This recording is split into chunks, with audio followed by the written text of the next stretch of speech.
les Rafiki de Ushauri, j'espère que vous allez bien. C'est toujours une joie pour moi de nous retrouver ensemble pour une partie de Ushauri. Eh bien, bonnes vacances pour ceux et celles qui sont en vacances. Donc pour ce mois de juillet, nous continuons avec notre grand thème qui est le choix. Donc la fois passée, nous avons parlé du droit de choisir. Donc nous avons dit que chaque personne, quelle qu'elle soit, a le droit de faire des choix dans sa vie. Alors pour cette fois-ci, nous allons parler des conséquences de nos choix. Ah oui, quand nous faisons des choix, eh bien ces choix ont des conséquences. En fait, tout au long de notre vie, nous avons à faire des choix. Et ces choix sont influencés parfois par nous-mêmes, par la culture, par l'entourage, par le contexte de vie.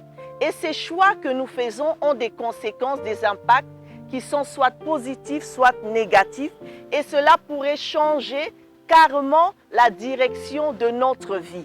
Et nous savons que le choix que nous faisons, en fait, le choix, c'est un risque. Quand nous faisons un choix, c'est un risque. Le choix, c'est une intuition. Nous ne connaissons pas ce qui est devant nous, nous ne connaissons pas l'avenir, mais nous choisissons, eh bien, ce qui arrive, arrive. Mais nous, en tant qu'enfants de Dieu, nos choix sont basés sur la parole de Dieu parce que c'est Dieu qui nous guide dans les choix que nous devons faire. Alors pour le passage biblique d'aujourd'hui, nous pouvons ouvrir nos Bibles dans Romains chapitre 6, le verset 23. Romains 6, 23, qui dit ceci: « Car le salaire du péché, c'est la mort, mais le don gratuit de Dieu, c'est la vie éternelle en Jésus-Christ, notre Seigneur. » Donc voilà, nous voyons même à la lumière de la parole de Dieu, il y a des personnages de la Bible qui ont fait des choix et ces choix ont eu des conséquences.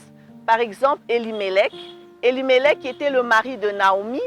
Il a choisi de prendre toute sa famille parce qu'il y avait la famine dans le pays où ils étaient. Il a choisi d'amener sa famille loin dans le pays des Moabites. Et qu'est-ce qui s'est passé là, dans le pays des Moabites? Eh bien, Elimelech est mort. Ses deux fils aussi sont morts et sa femme Naomi est restée seule avec ses deux belles-filles. Donc, nous voyons que la décision, le choix qu'Elimelech a eu de faire, d'amener sa famille au loin pour fuir la famine, eh bien, ce choix a eu des conséquences sur sa famille, pas seulement sur lui, mais sur sa famille. Et le deuxième exemple que je voudrais soulever aujourd'hui, c'est l'histoire de Salomon. Salomon, le roi d'Israël, a dû faire un choix. Et lui, Dieu lui a demandé, Dieu lui a dit, qu'est-ce que tu veux que je te donne? Dieu a demandé à Salomon ce que Salomon voulait. Dieu lui demande ce que tu veux que je te donne. Et nous savons que Salomon n'a pas choisi l'or, il n'a pas choisi l'argent, il n'a pas choisi la gloire, il n'a pas choisi la mort de ses ennemis. Il n'a choisi que la sagesse et l'intelligence. Et il a demandé à Dieu, donne-moi la sagesse et l'intelligence parce que je suis à la tête de ce peuple et j'ai besoin de pouvoir conduire ce peuple avec sagesse et avec intelligence. Et nous voyons que cela a eu des conséquences aussi. Donc quand nous faisons nos choix, les choix dans nos vies, eh bien les choix que nous faisons ont aussi des conséquences qui sont soit positives, soit négatives.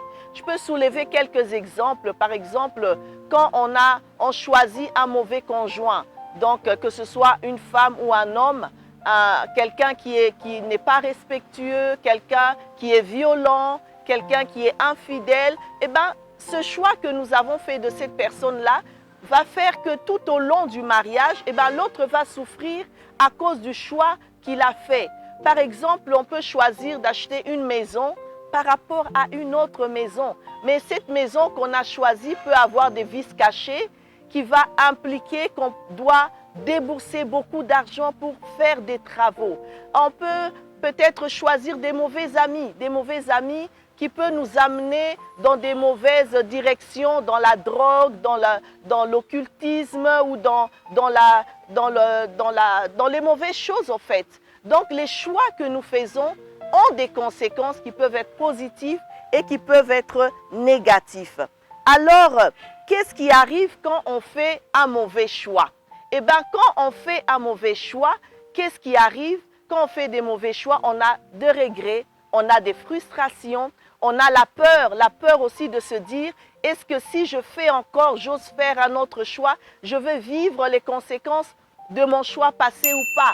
Donc, on voit qu'on a des conséquences, on a le manque de confiance en soi quand on fait des mauvais choix. Mais qu'est-ce qu'il arrive quand on fait des bons choix? Eh bien, quand on fait des bons choix, on a un bonheur durable. Quand on choisit un bon conjoint, eh bien, on a le bonheur jusqu'à la mort, jusqu'à ce que la mort nous sépare. Quand on fait des bons choix, on a confiance, on a la confiance en soi et on a l'assurance.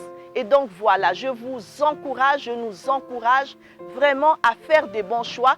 Quoique, quand nous faisons les choix, nous ne connaissons pas ce qui est au-devant de nous, mais nous avons le Saint-Esprit. Le Saint-Esprit, c'est l'ami fidèle. Le Saint-Esprit, il est la vérité et il nous conduit dans toute la vérité. Donc, quand nous avons le Saint-Esprit qui nous guide dans les choix que nous avons à faire, eh bien, nous sommes sûrs du chemin que nous prenons. Nous sommes sûrs que jusqu'au bout de ce chemin, eh bien, il y a la gloire et que Dieu ne va pas nous abandonner. En tout cas, je nous encourage vraiment à faire des bons choix. Et quand tu as un choix à faire, prie Dieu, que Dieu te guide dans le choix que tu auras à faire. Eh bien, la fois prochaine, nous continuerons toujours dans le choix, mais cette fois-ci, nous parlerons de la responsabilité que nous avons dans les mauvais choix que nous faisons et de la grâce de Dieu. Parce que Dieu n'abandonne pas ses enfants. Quel que soit le choix que nous faisons, quelles que soient les conséquences que nous subissons, il y a toujours la grâce de Dieu. Alors joins-toi à moi et nous allons prier. Éternel notre Dieu, nous te rendons grâce et nous te bénissons. Nous te disons merci Seigneur parce que tu as permis encore qu'aujourd'hui, que nous puissions parler des conséquences positives et négatives des choix que nous faisons. Ce jour Seigneur, je viens prier pour cette personne qui a fait un bon choix et qui est heureuse dans ce choix qu'elle a fait. Seigneur, je prie que tu continues à diriger cette personne et à la conduire. Seigneur, je pense aussi à cette personne qui ne sachant pas, ne connaissant pas l'avenir, a fait un mauvais choix et que ces choix ont amené des mauvaises conséquences, des impacts négatifs dans sa vie.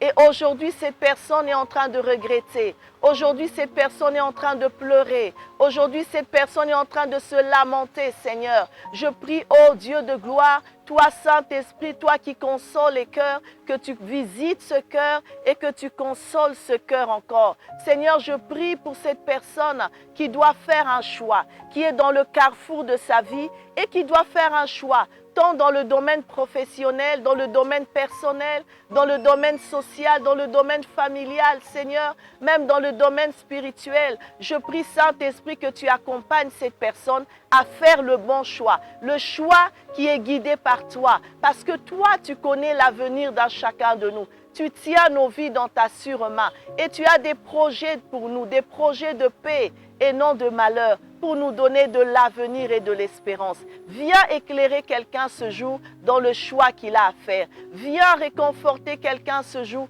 dans le choix qu'il a fait. Manifeste-toi dans nos vies et que tout soit pour la gloire de ton nom. Au nom de Jésus, nous avons ainsi prié. Amen, amen, amen. Merci beaucoup de m'avoir suivi et j'espère que cette émission va vous faire vraiment beaucoup de bien et surtout vous guider dans les choix à faire. Donc, bonne semaine. On se retrouve la semaine prochaine avec un nouveau titre qui sera la responsabilité dans les choix que nous avons à faire, que ce soit les bons choix ou les mauvais choix que nous avons à faire, la responsabilité des conséquences que nous vivons dans les choix que nous avons à faire et la grâce de Dieu. Parce que notre Dieu est bon. Il y a toujours sa grâce dans les choix que nous avons à faire, même quand nous prenons des mauvais choix qui ont des mauvaises conséquences. En tout cas, bonnes vacances, reposez-vous, amusez-vous et que Dieu vous bénisse.